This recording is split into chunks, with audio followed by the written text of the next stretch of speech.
Welcome to Picks with the Professor, the show where a real statistics professor gives you sports betting tips and picks. I am your host, Professor Sides. It's my actual job title and last name, which is part of the reason why the mathematical model that I've built to predict various sports outcomes is affectionately known as a sideline. You'll hear more about the model during the course of this episode, set to cover select college basketball games scheduled to be played on Thursday, January 12th, 2023. In case you're new here, check out the webpage on the banner. It's www.pickswiththeprofessor.com/new for explanations, goals, community rules, full recommendations on wager scaling, and where to find additional picks.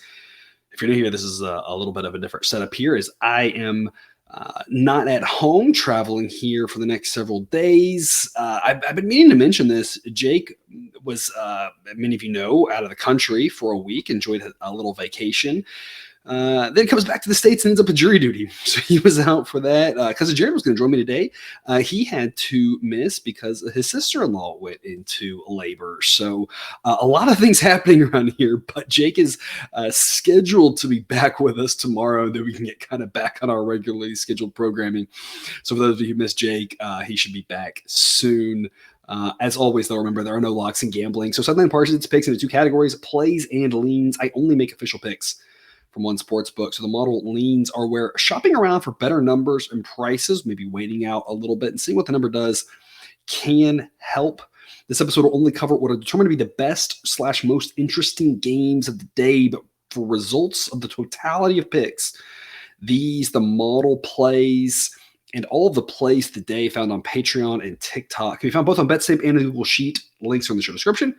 That Google Sheet also contains the full set of projections and picks on every single game. And for early access to that, to get it right when those picks are made, check out the Patreon. That link's in the crawler below and in the show description. It's also where you can access the Discord chat. It's the best place to get questions answered about these or other games, along with a lot of other fun that we have over there, including discussion about sports that we don't even cover on this show.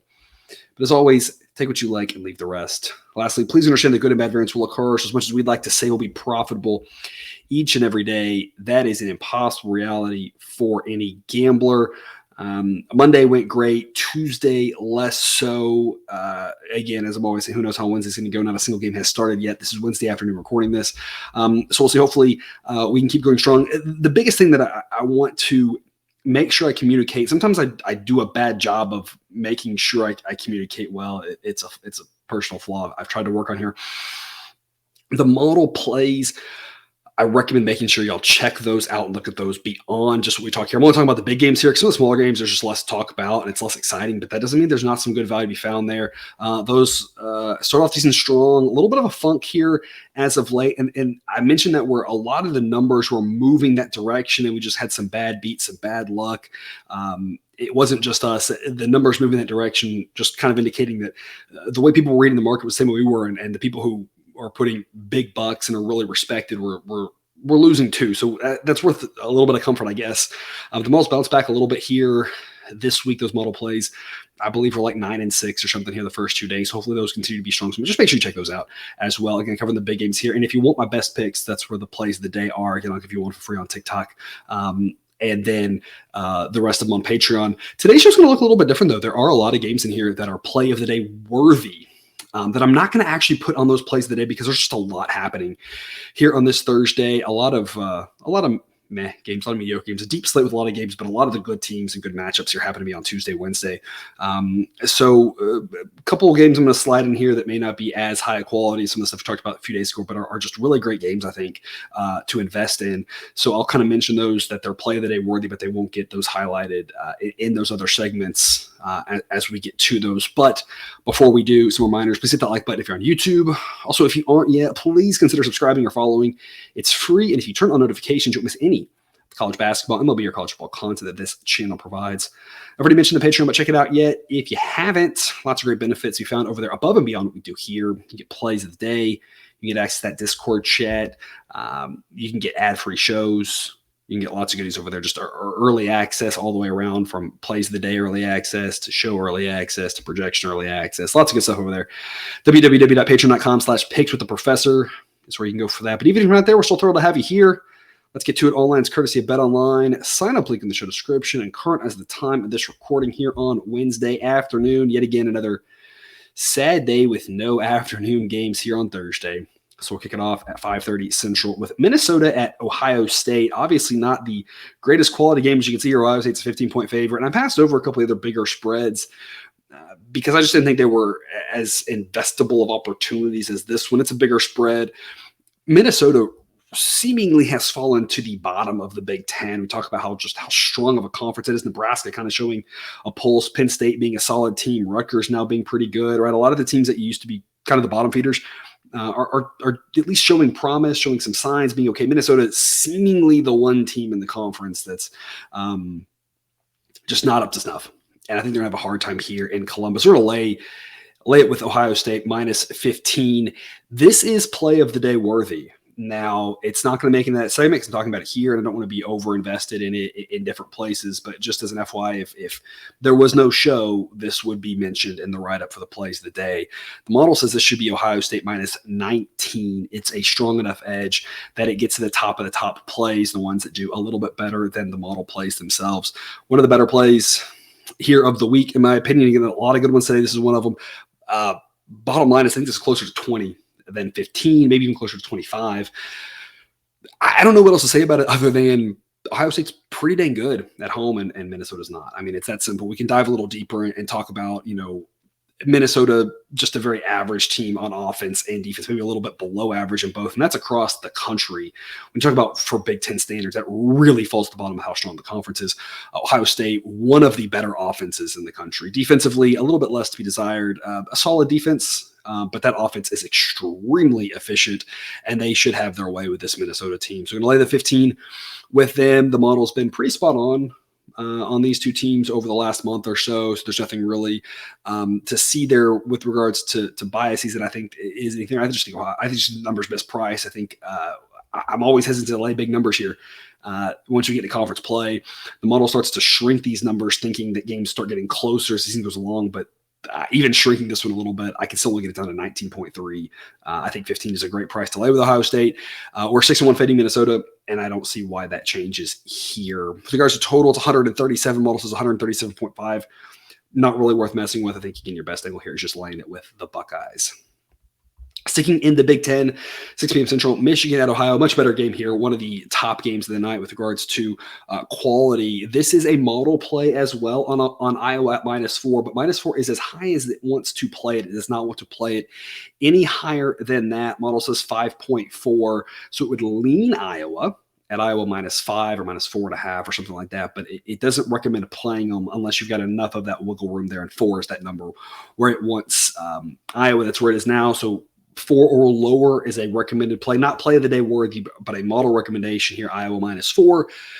Again, the model has struggled with Iowa zigging and zagging. The bottom line is you just never really know what you're going to get with them. They're so reliant on the 3 ball, but I like their chances more so at home, given, when you have teams that shoot the ball a lot, teams tend to shoot the ball better at home in college. So I think that gives us a little bit better of an edge here. Obviously, you've got a pretty big home court edge there, as you do in a lot of the places in the Big Ten. But I think I was just a little bit better of a team than Michigan.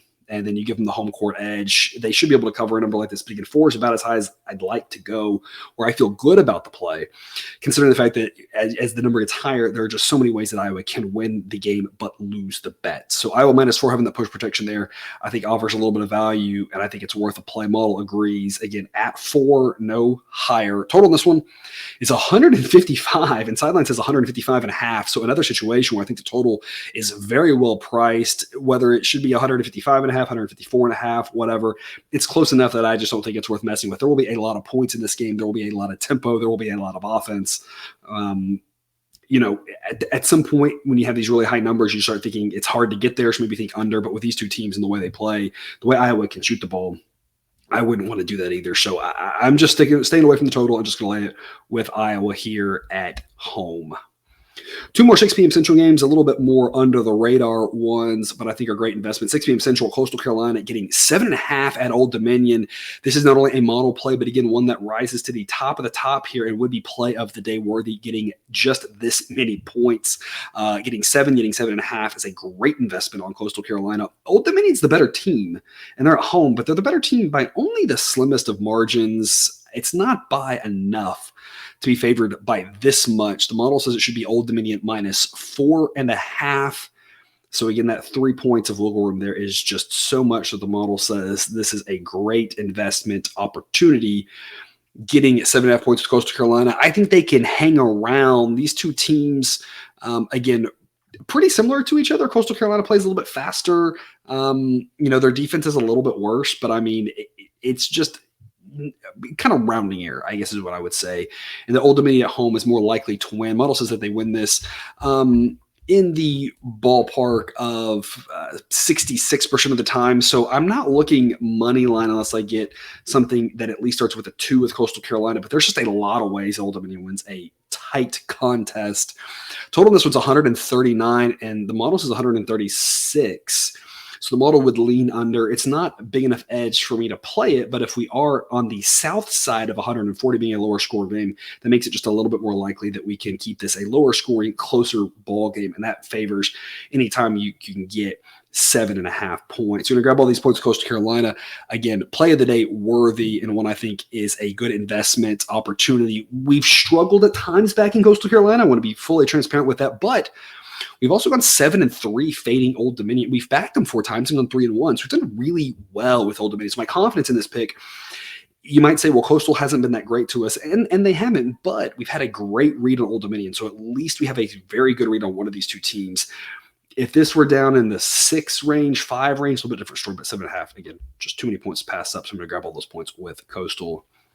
And the last one on the 6 o'clock games here, Youngstown State at Detroit. Like the last game, this is one that you can find on ESPN Plus. A Horizon League game that doesn't make a lot of sense to me, to be completely honest. Youngstown, I think, is a decent team, a little above average. Detroit, I think, is pretty far below average. I know the game's in Detroit, but I don't personally think the Horizon offers the largest of home court advantages, at least relative to, at least a half dozen, maybe another dozen conferences in college basketball. The travel seems to be, for the most part, relatively close to each other. The arenas aren't that big. They usually aren't that packed for most games, at least. And you've got a Detroit team that's 6-11. So look, if you're a Detroit fan and you're pumped about this team in this season, maybe I'm wrong. I'm sorry if this offends you, but I just can't see Detroit fans being that excited about a 6-11 team here on a random Thursday night. And that doesn't mean they don't show up and pack the place. I don't know. I don't live there. I don't think I know anybody who's been there. So maybe one of you has, and you can comment about this, but I just don't see it being a massive home court edge. I think Youngstown's just a much better team. I think they go on the road and get the job done, get the win. Here, I'm going to get a point with them, but whether it's getting a point or a pick 'em, the sideline says they on average win by 3.1 points, and around a pick'em here is again another game that is play of the day worthy. I just think this is a massively mispriced line. It's one of the rare cases where I look at the team's records. I say Youngstown's 12-5, Detroit 6-11. I'd say that seems about right. I mean, Youngstown's just a much better team than Detroit. So again, the home court will help Detroit, but I don't think it helps them get the win here. I just think it helps them keep it close, and getting a point or about a pick'em, they can keep it close all they want as long as Youngstown wins. We're going to cash this ticket. So I think it's a great investment opportunity here on Youngstown.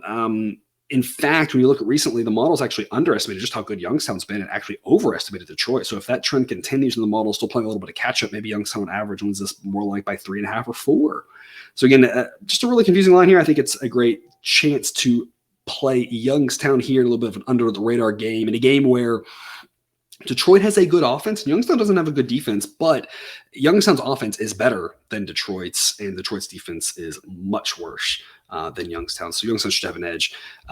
They're better offense and less bad defense. I don't want to say better defense because their defense isn't good, but it's not as bad as Detroit. So great opportunity there to back Youngstown State. Total on this one, 157.5. So it should be a lot of fun. Again, good offenses and bad defenses. So it should be a game that if you want to keep it on one of your TV sets or screens, not a bad idea because there should be points that should make it entertaining. Model thinks closer to 160. So it would lean over, not strong enough for a play.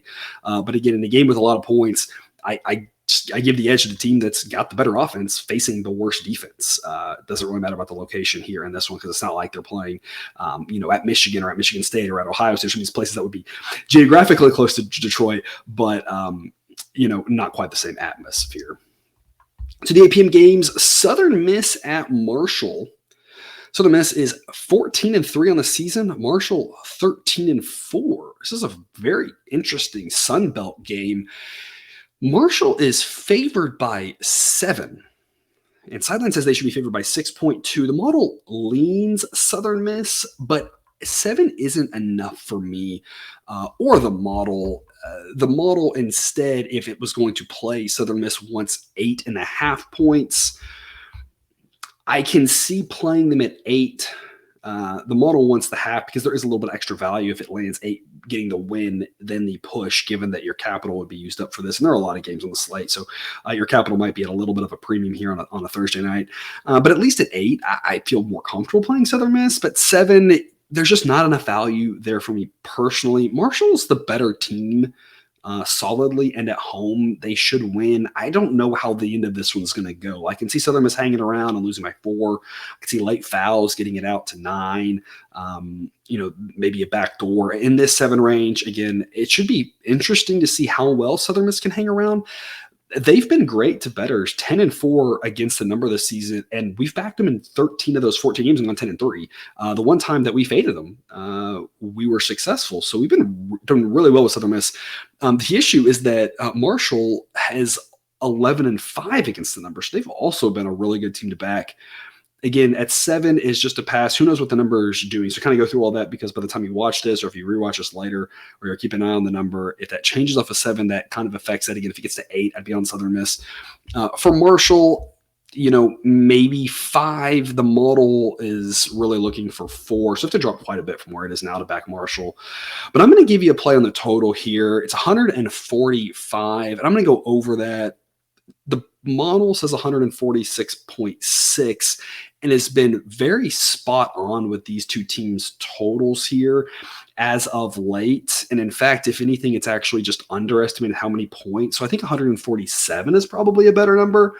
And the fact that the model's been just so spot on with how these teams are playing gives it just a little bit more confidence in going over here on a number like 145. There should be a lot of points. Marshall plays really fast. It is a great offense, and at home should score a lot of points. And that's why I like the over. I'm not sure if Southern Miss can hang in there. That's why I said I just don't really like playing the side one way or the other.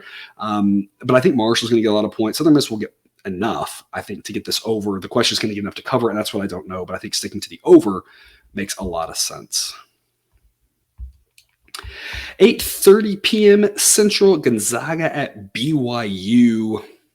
The Zags been a little bit of a down team if you've been backing them, as they are 4-12 against the number.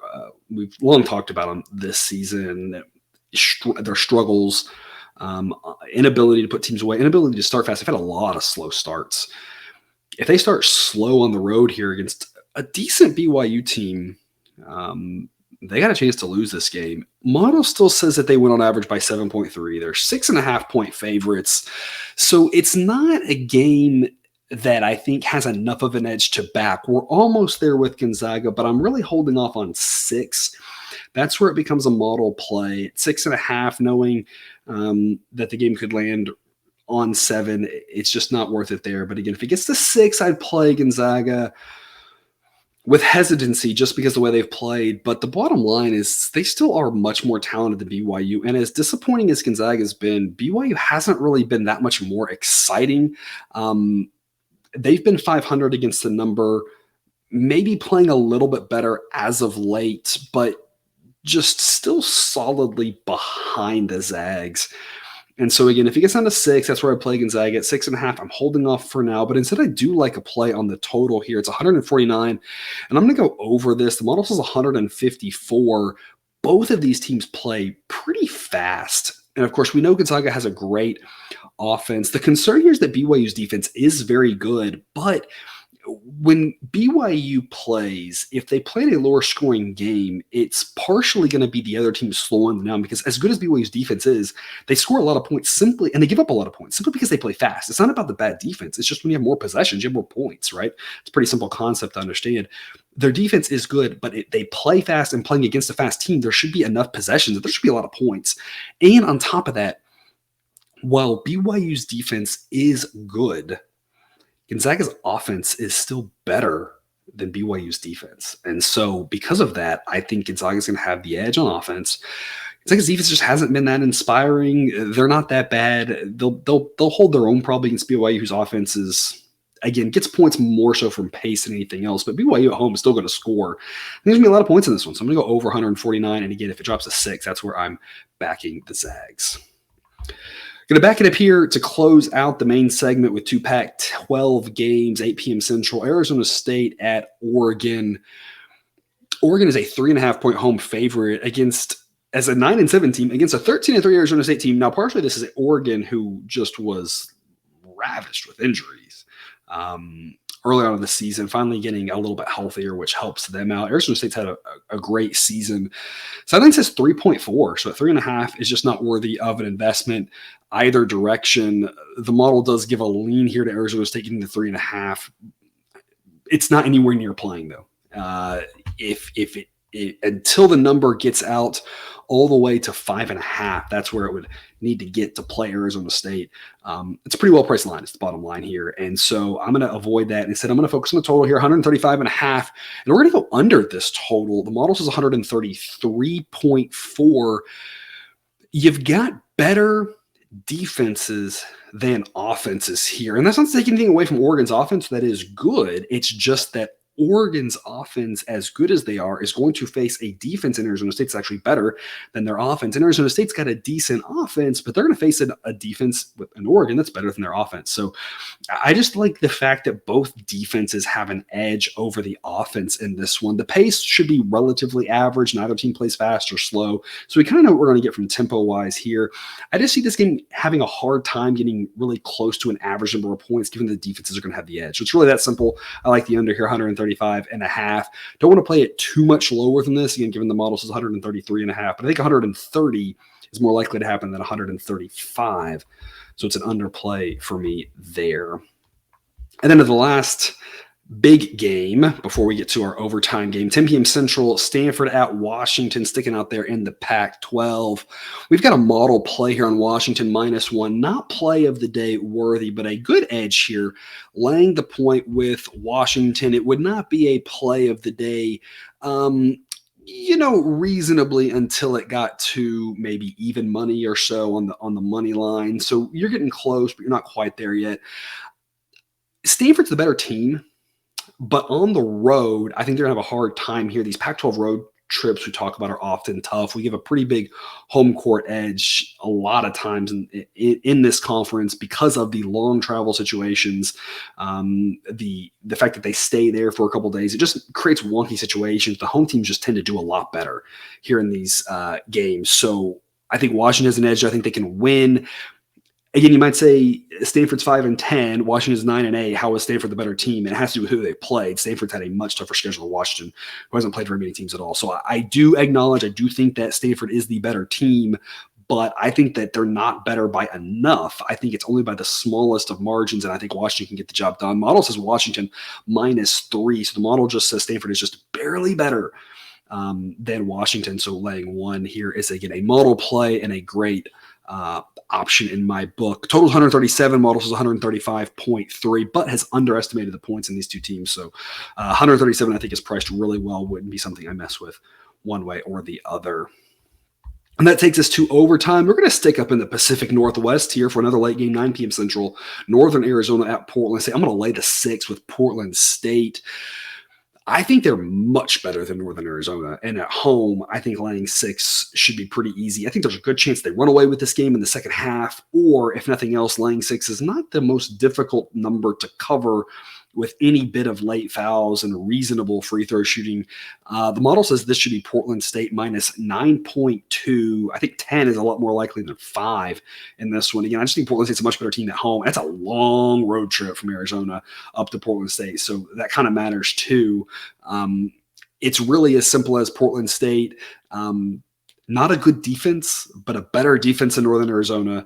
And on top of that, Northern Arizona just plays kind of a normal style of basketball, kind of normal tempo, but Portland State plays really fast, and that can work to their advantage when they are playing teams that can't really do anything with that. Now, if they're playing a team that's really slow and better and they can slow them down and get them out of that game, that's going to really give Portland State a hard time. But this isn't one of those situations because Portland State, again, wants to play fast, and Northern Arizona does not have the defense to stop it. So I think Portland State at home is able to play their style of basketball, and their style of basketball playing up-tempo. They should score at will here. I think they can run away from Northern Arizona at some point in the second half and win by much more than 6. So it's a play of the day worthy type pick right here. I think is a great investment here. Way under the radar, but one I think you should be looking at here for your overtime play. That's all I've got for you. Thanks for tuning in to this episode of Picks with the Professor. Don't forget to subscribe so you can control the sports betting content provided on this channel. It's dropped right to your feed. Be back again tomorrow. And hopefully we can have Jake's triumphant return with more college basketball betting content. Until then, as always, best of luck. And remember, you can eat your betting money, but please don't bet your eating money.